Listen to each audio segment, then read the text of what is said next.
So we're just making a little bit of small talk with Trevor, the moderator, and Jeff, who's our speaker. We'll probably get going probably about between 4:03 and 4:05, depending on the amount. Sarah Spiva, our comms director, is in the background, moving people and taking people off camera when they need to. And Trevor and Jeff, I take it both of you guys are in San Diego this afternoon. We are. Absolutely. You can tell by our tans. Technology is perfect climate. Yeah. I did hear we're going to have some warmer weather heading into the weekend, I guess. Boy, I hope so. For those of you coming on, hard to deal with. Go ahead. Yes, for those of you just coming on board, Sarah should take you off camera, and we're just waiting for everyone to log in, and we'll start probably in about 5 minutes or so. So we're just making some small talk before we go on. Hey, Jeff, how's it going? Good. Hey, Gary, how are you? Good. What's happening? Yeah.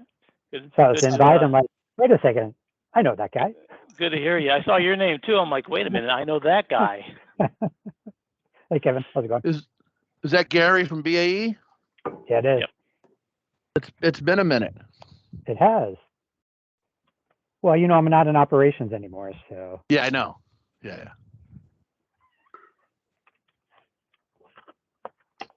It's nothing personal, but I'm gonna start putting the attendees on mute. So that's fine. There goes the small talk, Kevin. Well, we could still, just us. It's just no one else could chime in, but they can still hear us and see us. Yeah, it's all good. Just the attendees. Yeah. Yeah, we'll do this next time we do this, we'll be doing it in person. This is our last, I was going to say our last virtual event, but actually we have an HR Roundtable D&I event next week that's virtual too. After that, most of our events are going to start going back to in person. So it'll be interesting what kind of attendance we get on some of these. Yeah. It's really about the quality of the content too. One of the things that we've really been focused on the past 6 months on our content is more quality versus quantity. And obviously that has a big impact on whether people show up for stuff. Yeah. Well, hopefully we can help that. Yeah. For those of you just signing on, we're going to start here in just a couple of minutes. And Sarah will take you off camera and mute you. No offense.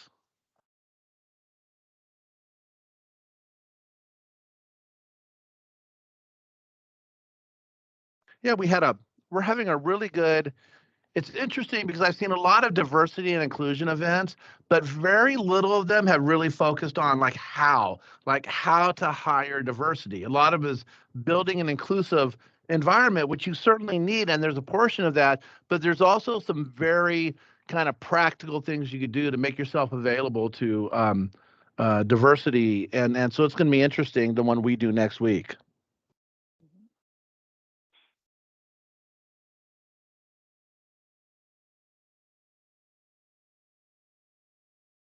We're also starting to do a lot of benchmarking events as well, where we take a group and use a live polling benchmarking tool.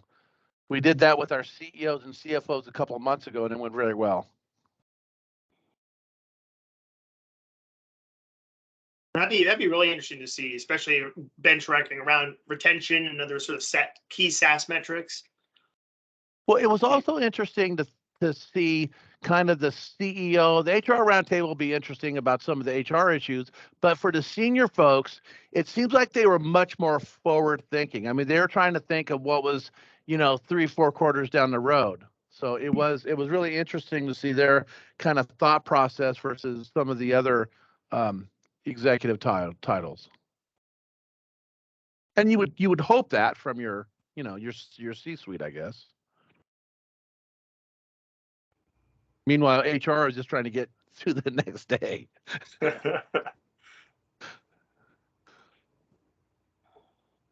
So those of you who are joining on, we're going to get going officially here in just about 2 or 3 minutes, waiting for folks to jump on. So thank you for registering. We're certainly not going to penalize you for being early, but we do want to give a couple of minutes.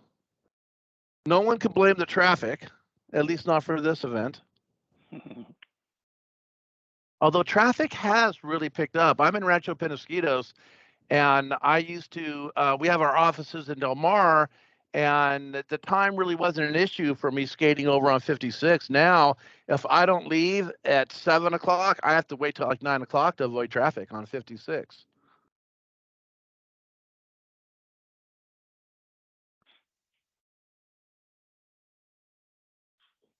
Always interesting to see who's going back to the office and who's not. I never left, Kevin. 24 hours. That's it. Well, obviously, it's a big. And I'll use the B word. It's a battle sometimes between the C-suite and the talent about what's going to happen. Yeah. And it's interesting to see how it's playing out. So far, talent's winning. As we're waiting, Jeff, what's Autodesk's policy been on in-person office? Have they given you any guidance on that? So when I joined, or when we were acquired, which is late December, no one was in the office. That didn't start until maybe March, April, that time frame of this year. So it was closed down for quite some time. And even now, I've been up to their San Francisco headquarters, and I mean, they might be at a quarter capacity. So it's, yeah. Yep. All right, so it's 4:04. Sarah, you can take everyone off camera. It needs to be off camera and muted.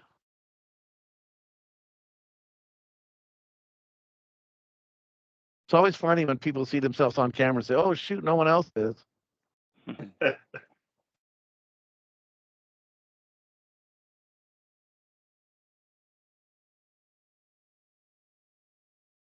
All right, it's 4:05. Let's go ahead. Well, see, I was going to get started here. Trevor walked away to get a cup of water or pet his dog or something. No dogs yet. All right. Let's go ahead and get started. My name's those people will join us as they come on. Sarah will take care of putting them. Sarah Spiva, Tech San Diego's comms director, will take care of taking them off camera and muting them. My name's Kevin Carroll. I'm executive director of Tech San Diego. Welcome to the inaugural event of Sink or Swim. Not sure if we're going to keep that name or not, but we'll see. We'll see how it goes.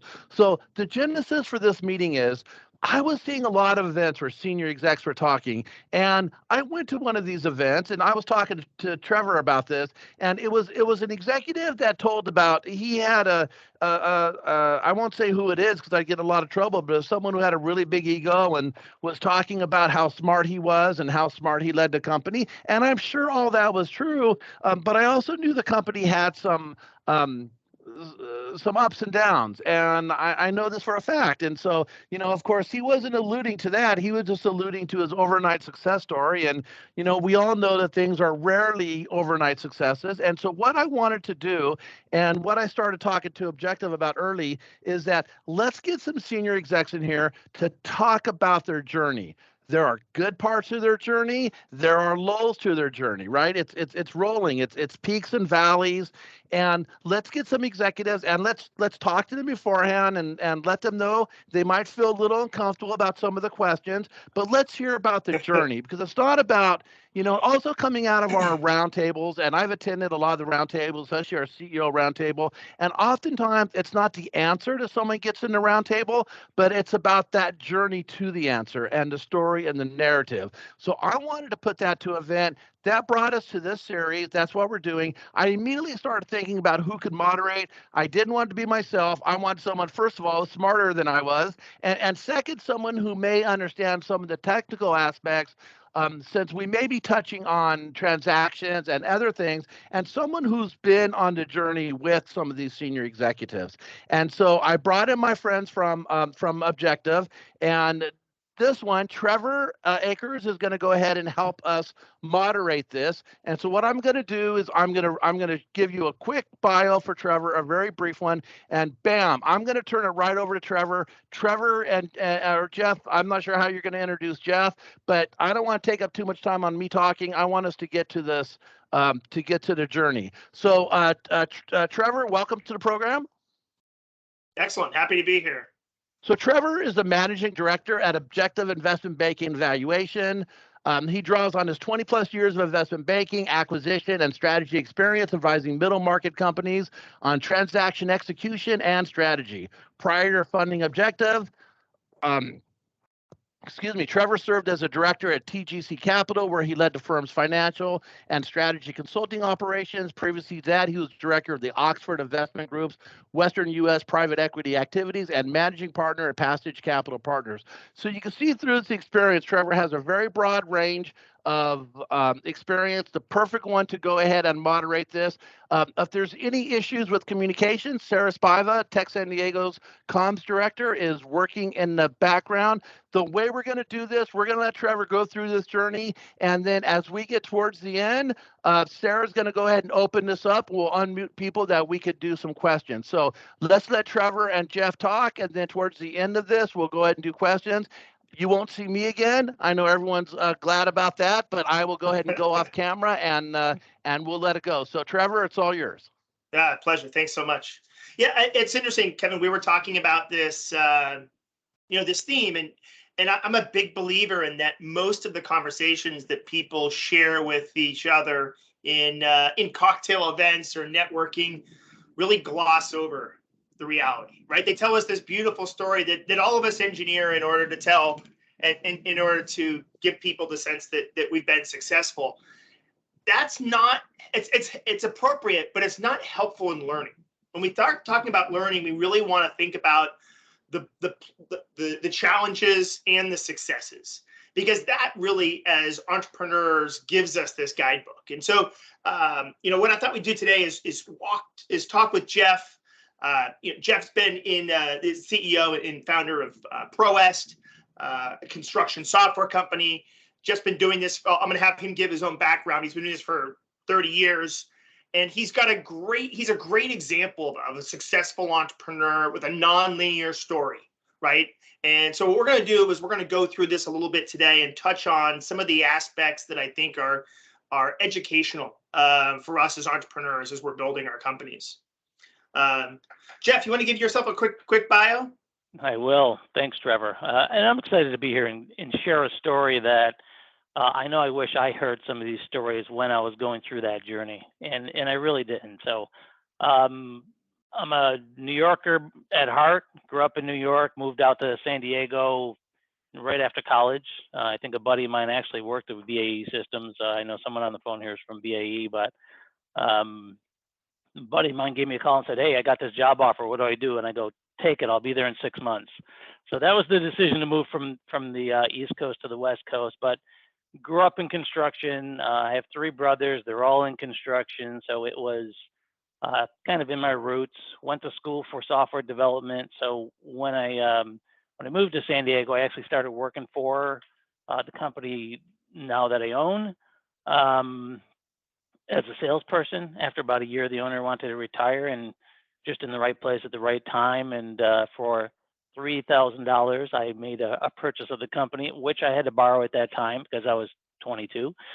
But that's kind of started my journey into kind of forced entrepreneurship. Although my family's entrepreneurs growing up, so starting your own business, running your own business, controlling your own destiny was kind of normal for me. Love it. And little known fact for Jeff, Jeff's also involved softball coach, girls softball coach. Going there right after this. It's awesome to see that dedication. Yep. So let's talk a little bit about that founder's story. So here you are, you're working as an employee for a company in that sales role. How do you get the gusto to go and take them up and propose to buy the company? What does that look like? Yeah, so the owner. So I started as a salesperson. After about a year or so, owner wanted to retire, and he came to me with this offer. I'm not quite sure why he came to me versus the other 20 or so employees that were at the business, but came to me with this offer, and I didn't even hesitate. I mean, at that point, I had one mouth to feed. I could live off top ramen for a year if I had to. I knew that he was going to sell the business, and I knew there was an opportunity. And my heart's always been kind of in construction as well as technology, so it seemed like just a no-brainer to go in this direction. Gotcha. And as you take it over, you get in there, it's you and these other employees. What does that first couple of years look like in terms of, was it instant success? Did you grow it out quickly? Yeah.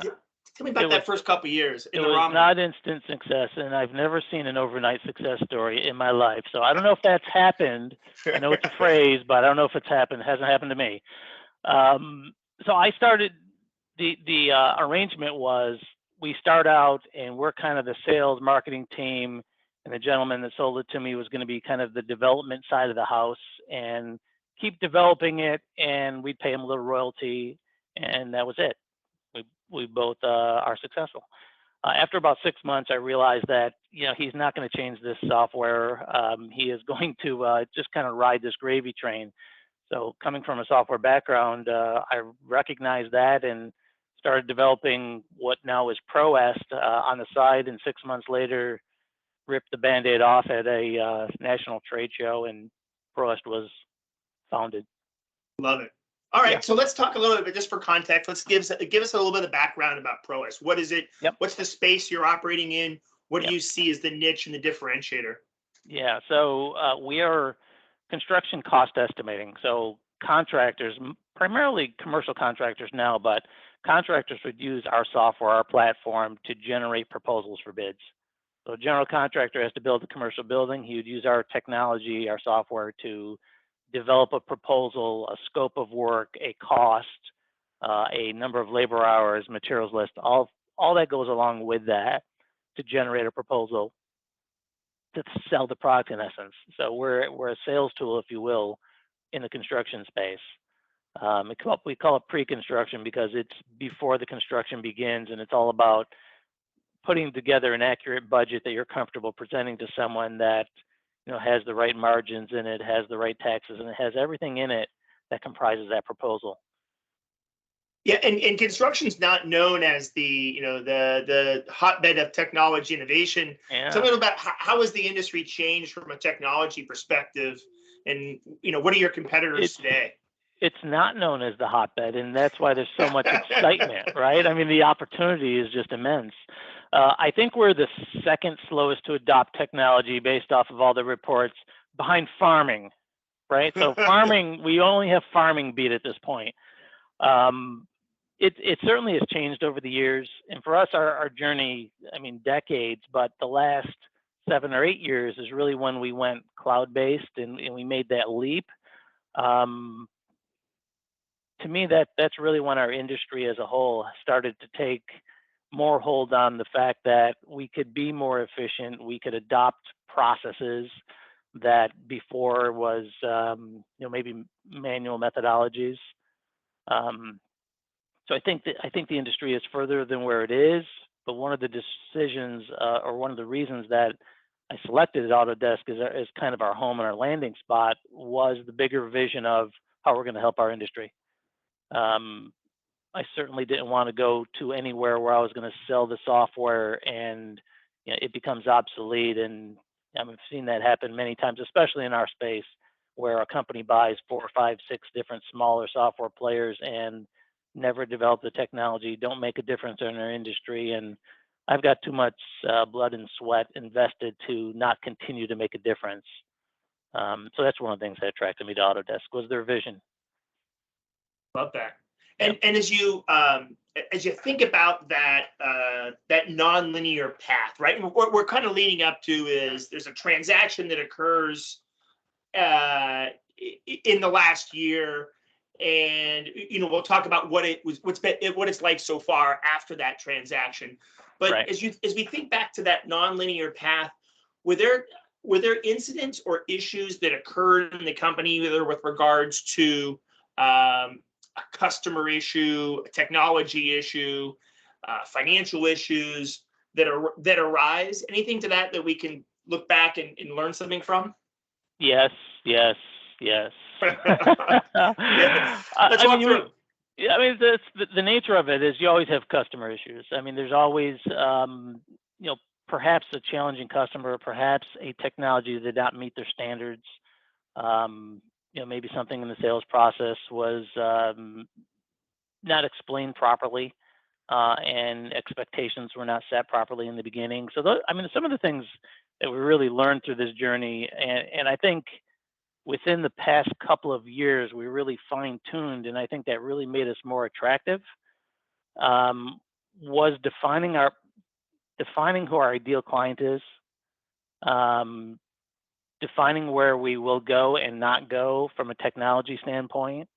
Because I've always had employees say, hey, why aren't we going towards an ERP too? Because we have the estimating. But that would have taken us out of our wheelhouse. That would have taken us away from what we were experts at, and not really define our niche.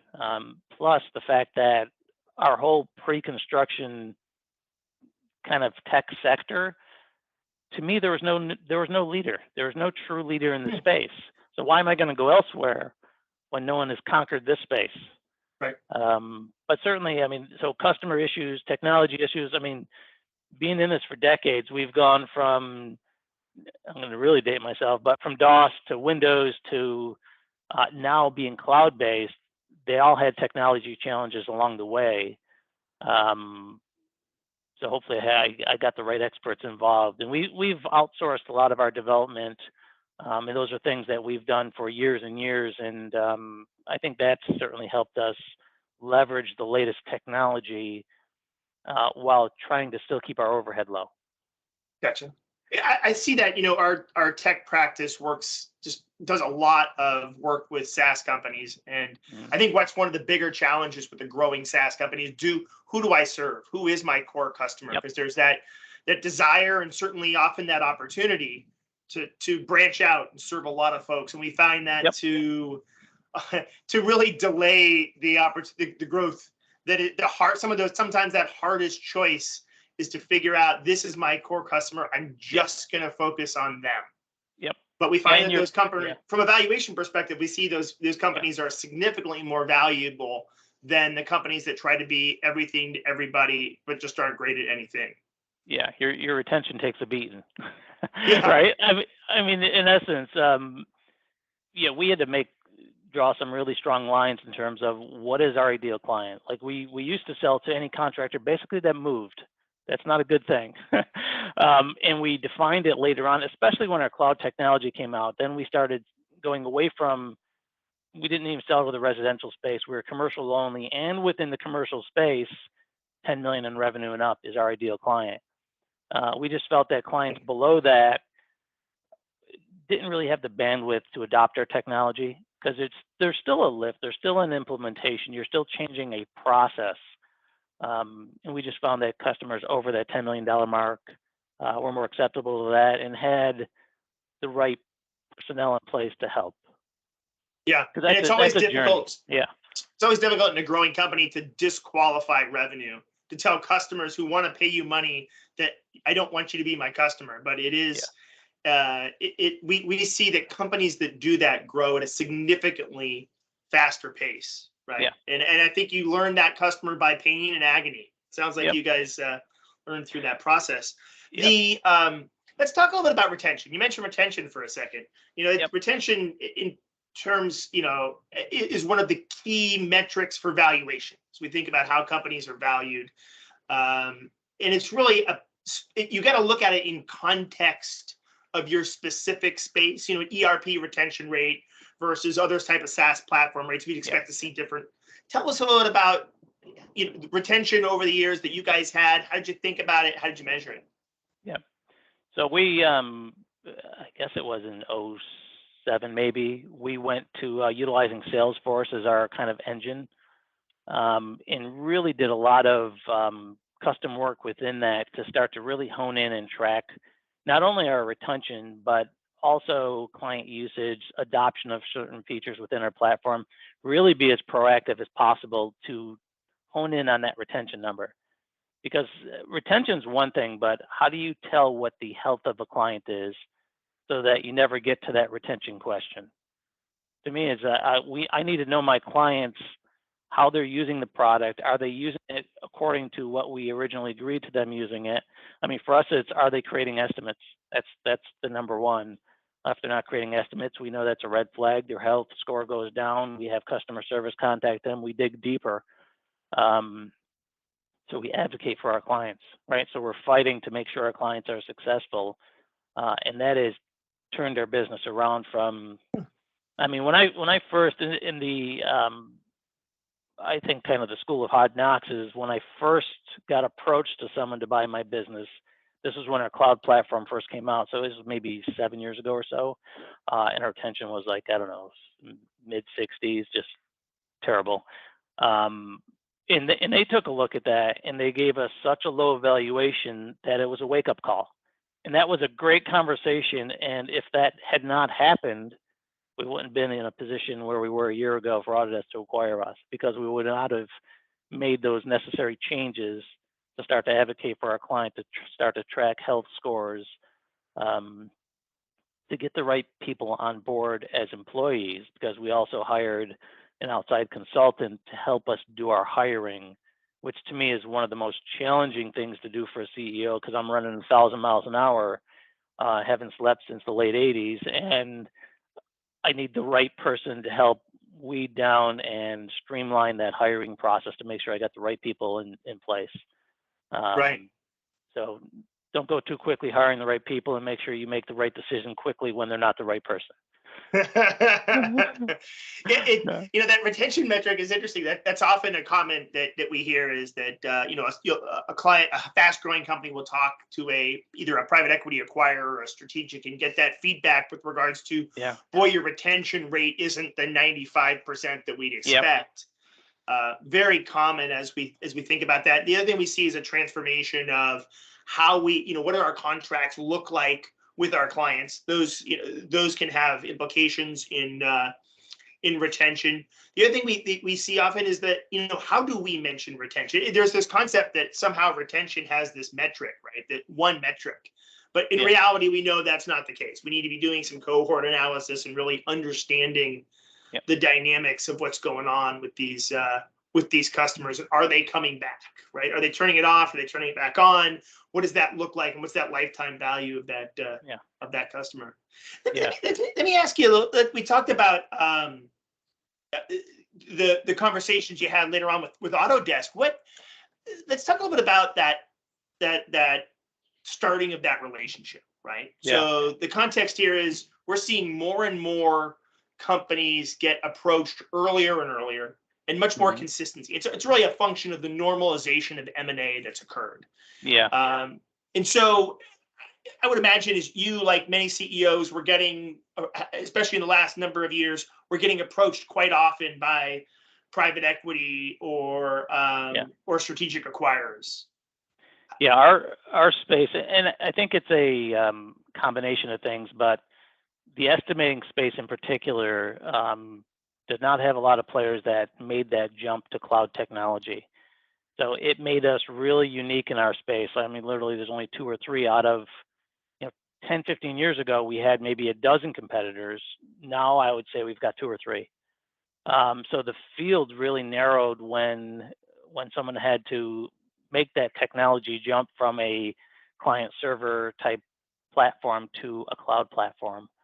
So I mean, to me, differentiating yourself is really important in that space, and it set us up for success for these conversations. These conversations have been, a long time. Like Autodesk is an example. I don't know if I shared this with you, but I met them in 2017, 2018. So I joke about, we dated for 5 years before they made an honest man out of me, because it was such a long journey, but it was a good journey, because I'm at a point in my life where I only want to do business with people I like. I only want to do business with people that I feel are like-minded and have the same values that I have. And you can only find that over a long relationship. I'm not going to find that after I know someone for a month. We got to Yeah. go through some rough times to see the real character come out. I feel. So it was a long journey with them with the relationship, but I think it was beneficial in the end because when I had to make some decisions, the question of integrity and honesty were not even on my mind because I had already built this relationship with them. Right. There's a ton of benefit from starting that relationship, either contextually of I'm not for sale today, but let's talk, just to establish that relationship, all the way to, yeah, we can have some conversations, but really they might not culminate for X period of time for whatever reasons. You had a pretty special relationship with Autodesk as when they approached you, and then I think you created a relationship with one of the key folks there. Tell me a little bit about how that relationship that sort of blossomed over time, and how did that end up catalyzing the transaction that did occur? Yeah. I think the fact that we're kind of specialized in our area, along with the fact that I'm a New Yorker at heart, so I kind of say what's on my mind. So, I mean, I've had conversations with other potential acquirers, and I brought it right to this Autodesk person and had frank conversations with him. There were other offers. In hindsight, they weren't nearly as attractive as the direction I went. But having those open conversations shows that, hey, I'm ready to be vulnerable here. I don't know the best route yet, but I'm telling you what options are in front of me so we could talk through it and you could help me understand, is this the best move for me personally? Right. Because, I mean, there's a lot of factors here. There's me personally. I have two brothers that work in my business. So I have two brothers as well. And I had 25 employees. So the direction of my 25 employees was also really important to me, that they all found a good home. So all those factors, and when you take all those factors into account and you have some discussions, quickly those discussions end when I know that, okay, my employees aren't going to have a home here. So the discussion has to end because that was important to me. I want to make sure people land in the right spot and they're going to have a bigger career path and better benefits and everything that goes along with being with a different owner. Yeah, and one of the things I think that the relationship that you developed with at Autodesk, it's pretty characteristic, right? Where we see that relationship develop, it's often a very natural industry relationship. Yep. And then they become your champion for you, both making sure that they get you in front of the management team and expose the value proposition to others because they believe in it, but also advocating and giving you some inside baseball of what's really going on, how should I think about this. How did that was that sort of personal relationship and the insights he gave you helpful as you navigated that? I think it was helpful, and I think once that relationship continued to kind of blossom, we had a mutual respect for each other. Right? I mean, I respected what he was trying to do for Autodesk. He was really trying to make sure that I was the right fit and that Proest was the right fit.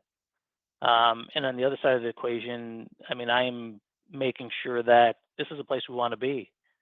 So I think that relationship, I mean, we had, the last year we probably had weekly calls, a weekly call, and that's a lot. I don't know if that's normal or unheard of, but I could always, and it showed continued interest on both sides of the equation. Yeah, I remember seeing the text messages that he was sending, and I just thought that was so cool that you clearly had a champion that was engaged. Yep. And that it was more than just a business analytical decision. It was someone who was truly giving you insight into their organization because they wanted the best for you. Yeah. At the end of the day, this is personal, right? I mean, you've got a lot of history involved, and don't want to have any regrets. I want to make sure that the decision that's made is the best for everyone involved. And I think for other entrepreneurs, I think it's a really interesting lesson because that relationship is not free. When we start talking to acquirers, even in casual, I'm not for sale today, but I'd like to start a relationship kind of conversation, there's a true cost, your time, Jeff, away from growing the company. And you were selective and thoughtful about how you're doing that, turning away a lot of conversations and investing a little bit in this conversation. Ultimately, it really created a catalyst for this transaction. Yeah. Let's talk about that. Let's talk about the, as Kevin said, the down things, the things that didn't go so well. Tell me a little about I think before we were involved, there were some conversations that the M&A conversations that failed, that didn't get across the line, things that did require your investment of time away from growth in the company that didn't come to fruition. Tell us a little bit about those. Why did they fail? It's funny. One of the conversations I had that I thought was really going well, and actually the HR consultant that I brought on board was recommended from this M&A company. But I remember I got some feedback that came back around a couple of months later, and the term ball hog was used. Yeah, we think Jeff's going to be a ball hog. like I was, I needed to touch everything, right? So, but that gave me some perspective of maybe the way that I'm presenting wasn't appropriate for scaling, wasn't appropriate for a strategic acquisition. But certainly, I mean, I guess when I made the decision that if we're going to grow, if we're going to get to the next level, we need either an investor or we need to look at strategic options to be acquired by. I made that decision, and it was probably a 18-month journey. And Autodesk was involved during this phase, but an 18-month journey where I talked to, I don't know, 50 to 60, presented to 50 to 60 private equities or strategics.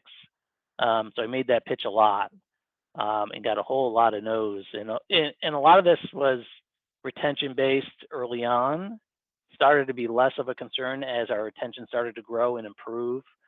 I did have a advisor that was involved, but I quickly realized that it was out of his depth. He hadn't done strategics before because the conversations I was having, it just didn't seem like it was going in a positive direction.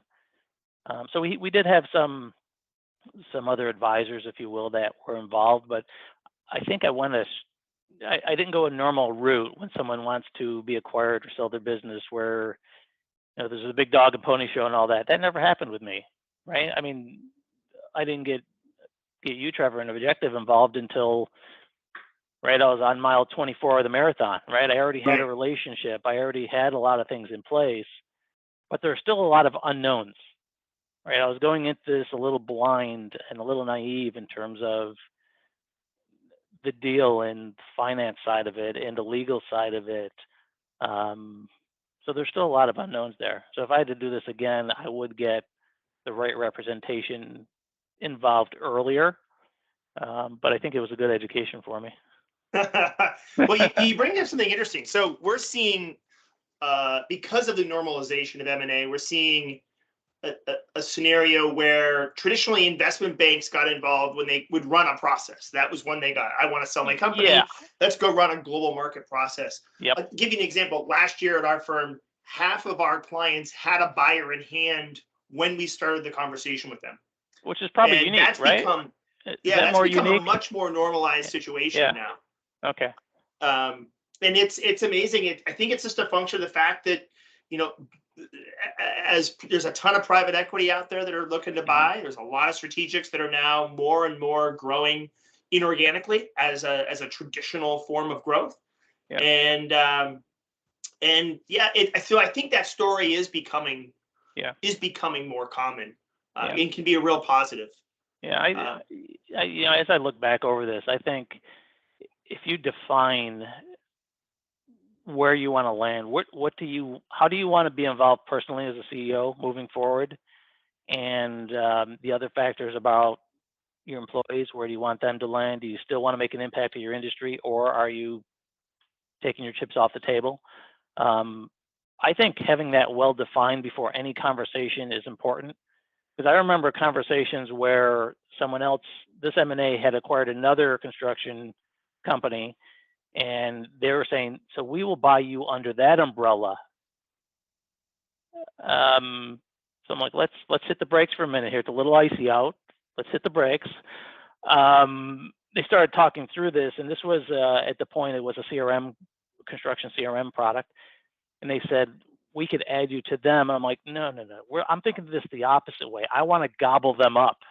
So if I hadn't defined where I wanted to go, I don't think I could have made that state. I don't think I could have gone in that direction just mentally during the conversation, because I'd already thought through it. I already thought of how we were going to make a difference in our space. Those conversations are easier. Yeah, I think that it makes a really good point of this idea that the strongest negotiating tool you can ever have is the ability to say no. And so that ability to say no is really defined on what we want, what we want. What does success look like? And as entrepreneurs, we're not great at defining success, but we're pretty good at defining failure. And when we define failure and then look at the inverse, it starts giving us these criteria. There's often a quantitative financial set of criteria, right? After tax cash at closing, what's my after tax cash upside look like? Those kind of calculations. But those qualitative aspects of how are my employees going to be treated? How my clients going to be treated? What's the impact on my industry? The fear you had is, boy, we're going to get acquired and they're going to just submarine our technology and go back to a Luddite. It's happened so much in our space where that technology just withers and dies. And that's not the grapevine I want to be on. Yeah. So as we were working with you, one of the key things we were looking at, we were both listening for, right, is not only economically who's willing to pay. Because when you had this interest come and we started working with each other, we ran what we call a focused process. We talked to the highest fit acquirers in the industry. Found that Autodesk, in fact, was the best fit, both from an economic and from a fit perspective. But we did DQ a number of firms based on the idea that they were just not on these qualitative aspects. And I really applaud you for having a strong sense of what you wanted, because that ability to say no is just so critical. Yeah. So I think through the 18 months or so, I think there were 5 no's before the Autodesk was a yes. There are 5 offers that either financially didn't make sense or wasn't close, because if it was close, it'd be different. But also some of those other pillars weren't there. The employees' future, the technology future, my involvement, because I'm not done, right? My involvement was important as well. Gotcha. Yep. And so as you're going through that M&A process, let's look at that for a second. So how you had conversations before. This is not a new concept for you, but as you go through it, what is the feedback? We always talk about accounting being one of the critical things, and it's the most boring subject for many people, but unfortunately, it is a big issue in M&A. Did you get any feedback on the accounting? What did you take away from the conversations associated with that? You mean on how we prepare our numbers for the conversations? Right. Yeah, that's I've got like 40 hats as a CEO, or I had 40 hats on my head. I didn't have a CFO. I had a bookkeeper. Right. So let me just set the bar there. I had a bookkeeper who helped me maintain our books and QuickBooks and pay bills and stuff like that. But I didn't have a CFO helping me. So I needed to bring those experts in, via your company. And there was another company that we brought in as well to help basically set up those models so that it made us look as attractive as possible. So it's never been my forte, the kind of the number crunching of all those models and Excel sheets that we use to generate those models that show, what is the value to the business that I'm bringing financially. Gotcha. Yeah, it's as much as it's interesting. It's a topic that doesn't, like, you start talking about it at a cocktail party or something, and kind of the room goes quiet. No one really wants to talk about it. Yeah. It is it's this one of the number one things that acquirers are looking at. And as much as as growing software companies, we don't think about that as being a value driver. In an M&A context, it definitely is. Yep. It is. Let's talk about so you're going through you've had these conversations with a number of acquirers over a period of time. You had worked with an advisor before. It had a mixed experience there. Yeah. Why hire an advisor this time? What what is it? I mean, I'm a believer that not every deal requires an advisor or is beneficial from an advisor, and that not every advisor is the right fit for every deal. Sure. Why hire an advisor in this, an investment banker, to be clear? Yeah. Why hire an investment banker in this I think scenario? originally, yeah, and again, one of the things that I've always done with my business is I've hired the right experts where I know that that's not my expertise. I've got no ego. It's checked at the door. Get the right experts in there to help me. And I think this is a similar situation, and it was recommended from our attorney to hire an advisor to help through the contract, the deal, the financial models, everything that needs to be put together. So it was a recommendation. We interviewed 3 or 4 different ones, made the selection. Again, to your testament, I only deal with cool people I like to deal with, so that's why we went with Objective. It was the honesty. I mean, it was the frank honesty and just the transparency, which I mean, look on our website, on the ProS.com website, that's one of our pillars, one of our statements is transparency.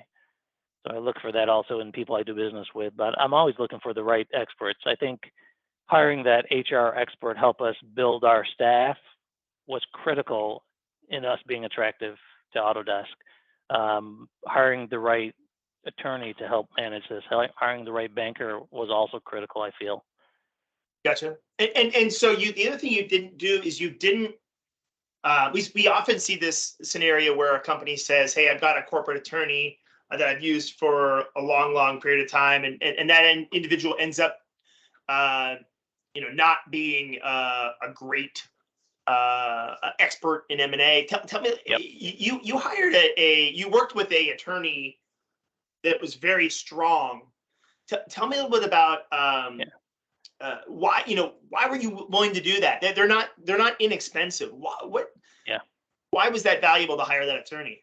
I just felt like, again, I needed the best M&A attorney to help me through this process. Someone who's been here thousands of times, and my personal attorney is a small attorney, one-man shop, and really just didn't have the confidence. And he was the first one to tell me that we need to find the right M&A attorney to help you through this process. So again, that honesty and that transparency helped me look for the right M&A attorney to help me through this. Yeah, we see doing transactions every day. We see a big difference.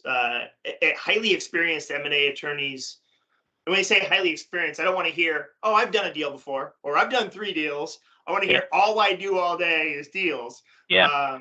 Make a huge impact in that outcome, and they sometimes are a little bit more expensive, but we find that their ability to bridge an issue quickly in an intelligent way is such a value add. Not only making sure that we negotiate better terms from a legal perspective, but just increasing the probability of that deal completing. Yeah. And even now, I mean, this week, they're still working with me to clean up some of the things that, some of the escrows and things we have as a software company of escrows to make sure that the technology is what you said, and all the legal aspects of it, still helping me through that process. So that if they didn't have the experience, what would that look like right now? And I need to take things off my plate. And when you get the right expert, that's taking something off your plate so that you could focus on building a business or focus on your new direction with Autodesk in this case. Yeah, I thought you did a nice job of building a team. So from the accounting, the legal, and the advisory perspective, very much the same way you would build a management team.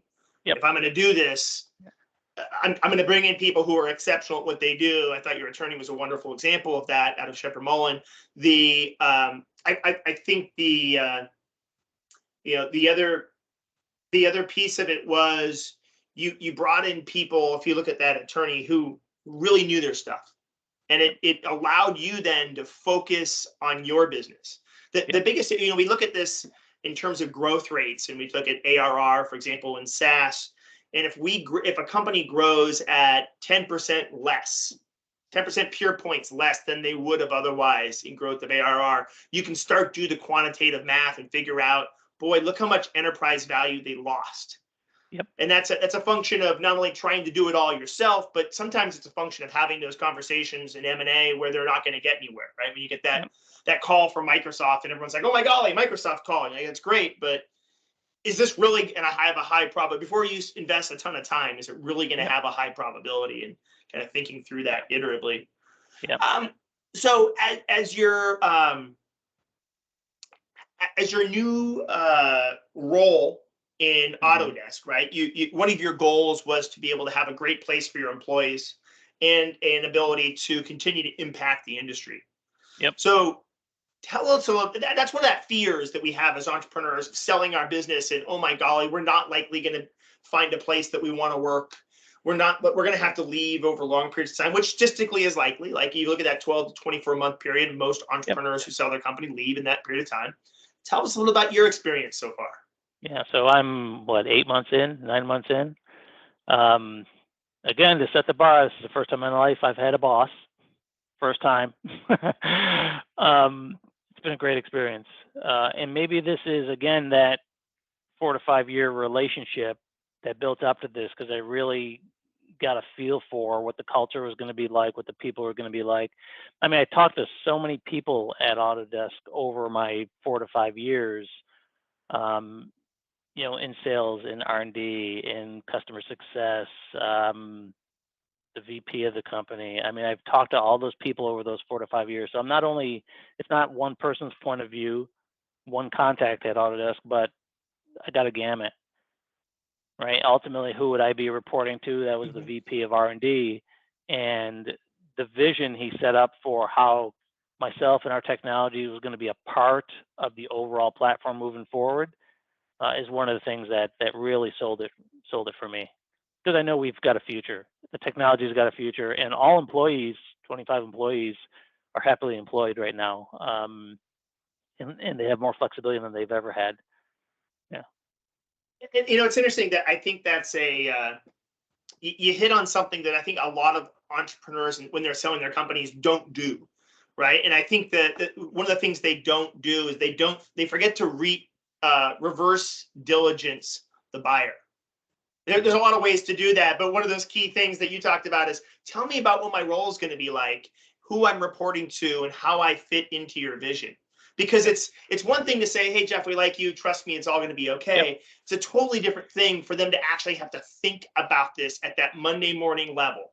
Yep.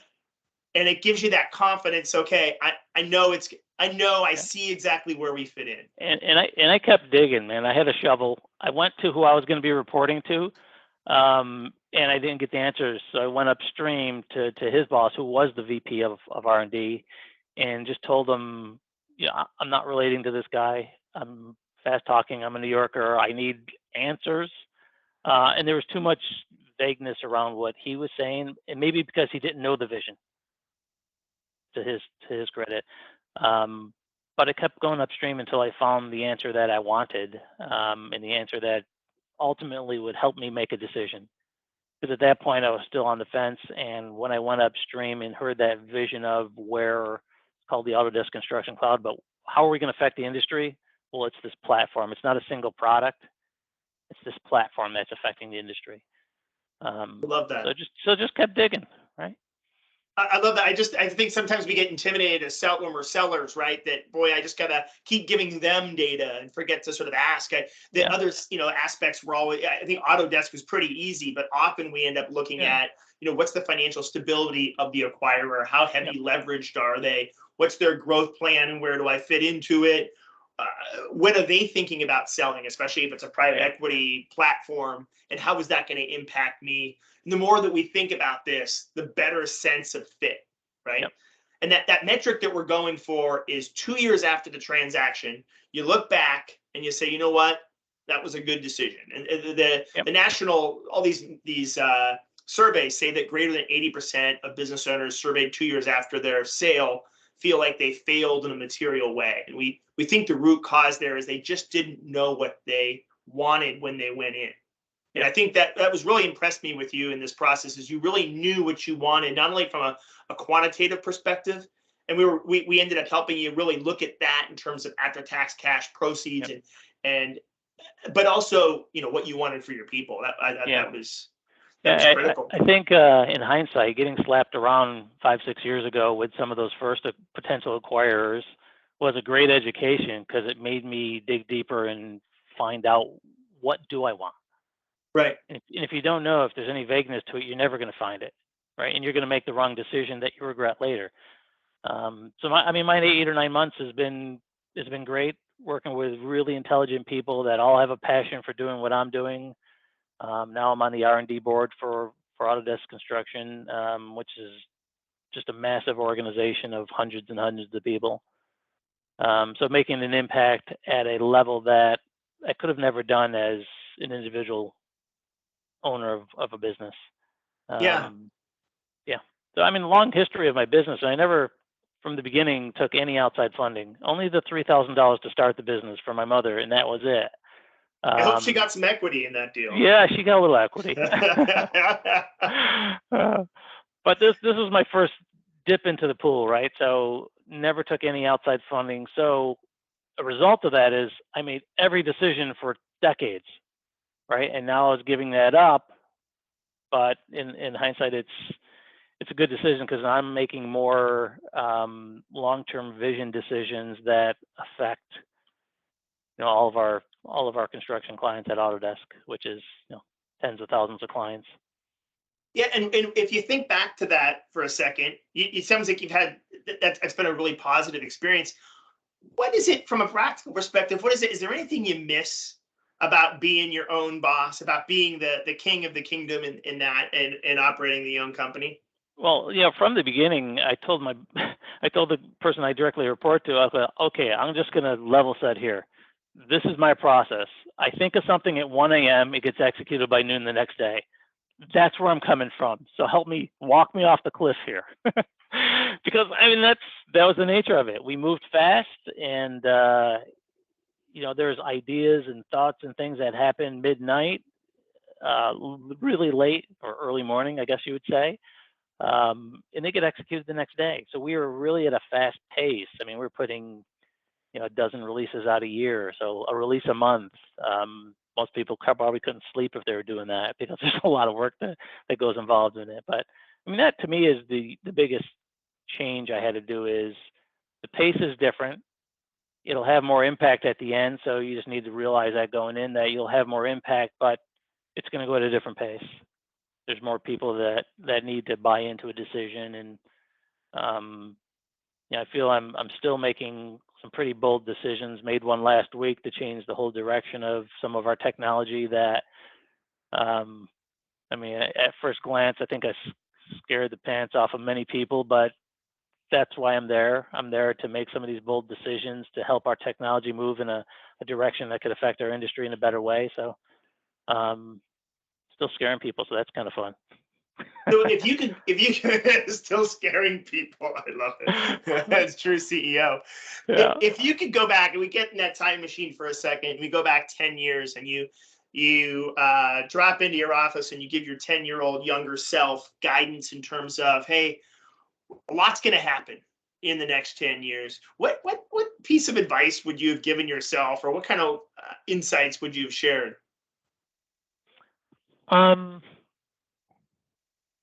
I think just like that initial M&A discussion, I think having some well-defined ideas of where you want to go, even if you're not thinking about selling or you're starting a new business, but what's the end goal?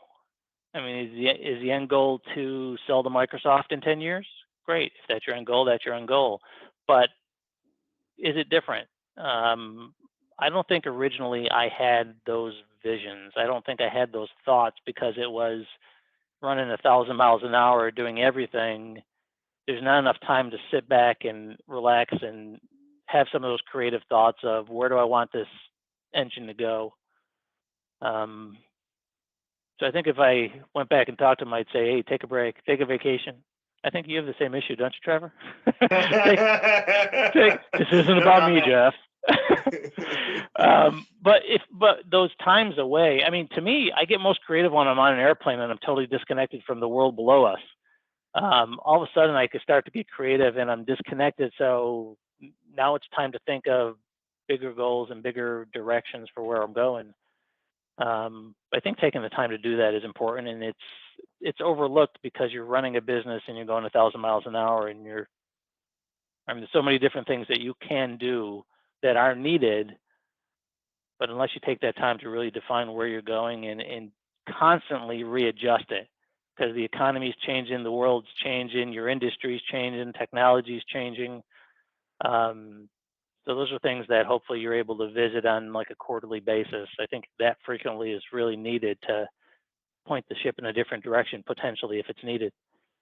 It's a really great point. We run operate at Objective. We run the EOS, entrepreneurial operating system, and that's one of the key themes that they talk to, that visionary, right? It was one of the roles you played in your organization. They talk about many hats, but that was one of the roles you played in your company, is that visionary. And they talk about the importance of giving that visionary just some time, right? That airplane example of just some time to think, without the data, without just this pinging that we get on a normal basis. And it's amazing. Doesn't need a ton, but it's amazing the impact that can have as a visionary in your company. Yeah, to me that normally happens on airplanes and when I'm working out. So if I get on a bike and go for a ride, all of a sudden it kind of releases some endorphin that helps my creativeness. I love it. And is there I want to. There were some questions that came up. I want to from the panel, the folks that are listening. I wanted to ask you. One of the questions that came up is you were talking about the issues with that there were other issues in addition to retention as you were growing. What were some of the other issues that impacted the company's growth, and how did you fix them? Yeah, certainly retention was at the top of the pile, but hiring the right people is important as well. Hiring the wrong person is not only expensive, but from a time perspective, it's really disruptive. When you're a small business, we were 24 at the end, but we doubled in size our last year before Autodesk acquired us. So we were like 10 people a year before we were acquired. 10 people and you have one problematic employee, it disrupts the whole team. It kills momentum, it kills enthusiasm. So I think that was another key, having the right person to help you do your hiring, because it was never anything I was ever educated on or read up on, because it was always long-term vision and never building the team. And building the team is really important. We added some key people to our team over the past couple of years that have transformed our business, customer success, as well as the implementation side of the house, which both help retention, because these all kind of lead back to retention, right? Right. Yeah. Right. Well, let me ask. So, in your new role, the other questions came in your new role. Are you involved?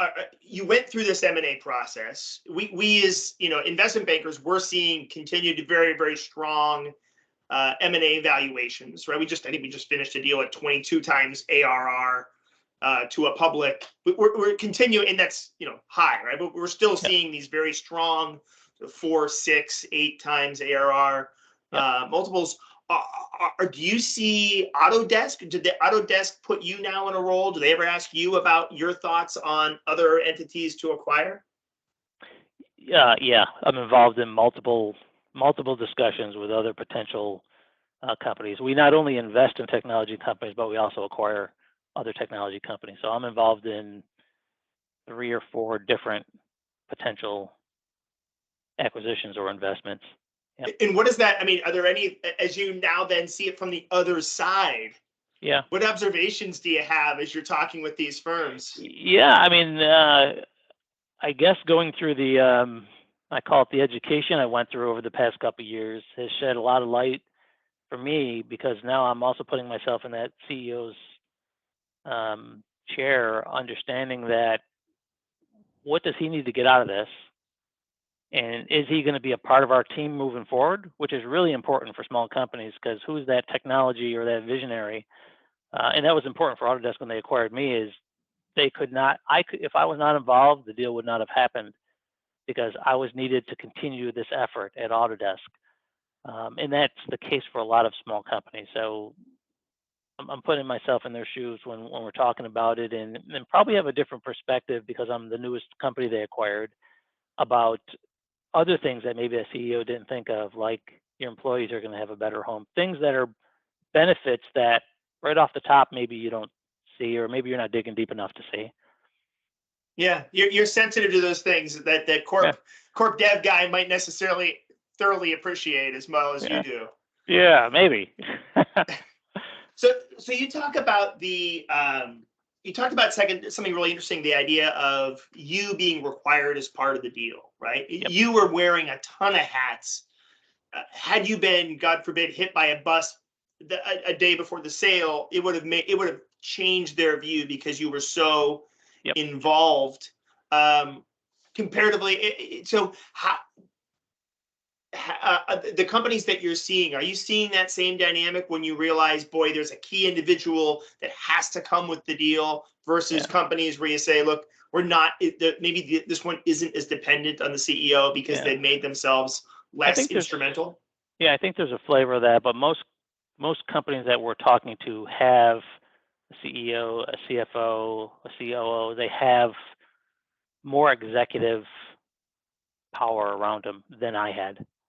And maybe that's why it was so important for me to stay there, because I wore all those hats. Gotcha. Right. It's different if one piece of the puzzle is gone, but if all the pieces are gone, you just have a blank table. Right. Well, and in your experience, when you were talking to acquirers, because you were so instrumental to the company's success, I would imagine, were they, I gotta imagine that your participation and your leadership was an absolute requirement, right? There wasn't a scenario which you could sell and kind of walk away for a little bit. No, didn't have that scenario at all. Yeah. In all the discussions I had, I was necessary for any movement forward. Love it. Yep. And so, one of the last questions here, as you think about something you would have done different through this, is there something you say to yourself, boy, it all worked out really well, but had I had a chance, I might have done this, either to avoid some pain or maybe some incremental opportunity that you didn't feel you optimized as much? Yeah.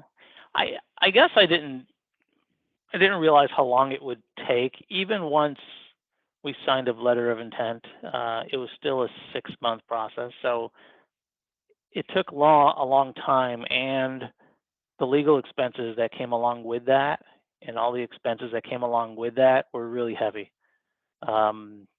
As a small business who's nimble and work really in a fast-paced world, with everything that's happened in the economy, I mean, for us, what happened in the middle of this is we're starting to come out of COVID, and the whole world went on vacation for the month of July and August, which there goes sales, right? The whole world is on vacation, and they're all stir crazy. So, I mean, the financial side of it, making sure that if the deal does not go through, you're still fine, is important.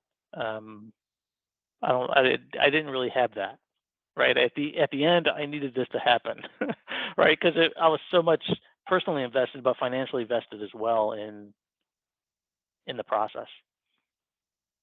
Yeah, and tell us this, if we could, as we end up here. And I got to imagine that diligence process didn't require a lot of your time, wasn't very painful. I mean, that's sarcasm, if you could characterize to other CEOs, how impactful was that? How time? Yeah. So you talk about wearing all those hats. Well, that diligence, and I kept this, I mean, to myself, which was a strange feeling in itself because I'm transparent by nature and want to share things, but I couldn't slow our business down. I couldn't slow our sales down. I couldn't slow our development down. I couldn't slow anything down. So the fact that we're going through this process was only me. So all the diligence was 100% on my shoulders. So it was a bear. It was a bear. I mean, I remember that first Excel sheet of diligence items I got, and I start scrolling. And when you have to use the middle button on your mouse and it keeps going, it's not a good sign. So I mean, there ended up being 1,000+ diligence items for my small 24-person company. Which is a huge lift, and there was many weekends and many late evenings to get through it all. yeah, I mean, that was a challenge. I think they were surprised at how quickly I got through it, but I just wanted to get through it, right? I kind of held on like a pit bull and got through it as quick as possible. Yeah, we find that, I mean, a good advisor should be able to impact or to limit the impact of due diligence. But man, we always talk to clients about, imagine real lots and lots of pain and then double that. No matter how much I remember that advice. Front end we work, it's a lot. I remember that advice. I appreciate that. So the diligence items, certainly hiring your firm as a banker helped me with probably, I want to say half of them, but the other half was me digging through documents that were 20 years old, man. I'm trying to find things that literally didn't exist. So, I mean, it was certainly helpful having that helping hand through it, maybe more as a therapist as well, but it was certainly helpful. And I mean, again, having the right people help you through this process, I think is a key to getting through it successfully. Because obviously deals in any sales process can go cold quickly. If the wrong thing is said, if you don't return things in a timely fashion, there's so many factors. So having the right team help you through that process, I think is imperative. And here we've built a lifelong relationship now. So, I mean, there's an added plus too. Yeah, I'll tell you, you mentioned something about, working with people you like. That I can't stress how important that is when you're selecting a accountant, when you're selecting a lawyer, when you're selecting an advisor. It's finding those people, because it's such a big decision, and ultimately it comes back down to trust, right? Do I like work? Do I like you? And do I trust your guidance? Yeah, because I need to take that off my plate, and if I don't trust you, it will stay on my plate. Right. Yeah, it's interesting how that, we try to quantify everything in life and judge and assess, but ultimately that trust factor, not only in assessing who the acquirer is going to be, but building that team of who's going to help me get this done. So that human element's so critical. Yep, I agree. Well, Sarah, I think we're coming up to about 5:10. So we'll look if there's any other questions from the group. We've addressed a couple that came up as I got meeting chat in. If there's not anything else, I don't see anything else. Does anybody have any final questions that they wanted to post into the meeting chat? Doesn't look like it. Great. Well, and I'll say, Jeff, I've told you this many times before, but it was an incredible pleasure working with you. And I really, really enjoyed going through the trials and tribulations of the M&A process. And, I think the key metric, a year and 4 months from now is going to be, how do you feel? Do you feel you made a good decision? And I think that's what we've got to ask ourselves is through these M&A processes, just focusing on those great decisions. Yeah, hopefully you lined up the right deal and then you don't have regrets after. It's certainly my thought, and so far it's been the right decision. I had the right team to help me make it, but it's been the right decision moving forward. So happy to share the story. I didn't have stories like this before I started, and I think it could have been beneficial if I had some of this insight ahead of time. But certainly open to sharing that story with anyone. Anyone wants to reach out to me personally, I'll certainly share a story. I could be bribed by a simple cold beer. So. Love it. I love it. All right, well, Sarah. All right. Well, thank you so much, everyone, for attending Tech San Diego's Leadership Stories with Objective. If you have any questions about M&A, don't talk to me, talk to Objective Capital, and you can find out more about them, not Objective Capital, just Objective. And you can find out more about them at objectivecp.com. If you want to learn more about ProWest, you can go to prowest.com. And if you want to learn more about Tech San Diego and find out what other events we have coming up on our calendar, you can visit techsandiego.org. I want to thank everyone for taking the time to join us. Thank you so much, Jeff. Thank you so much, Trevor and Cheney, for helping put together this event. And I hope everyone has a great rest of their Thursday. Yeah. Awesome. Thank you so much. Jeff. Yep. Thanks so much. Thank you. Welcome. Bye, folks.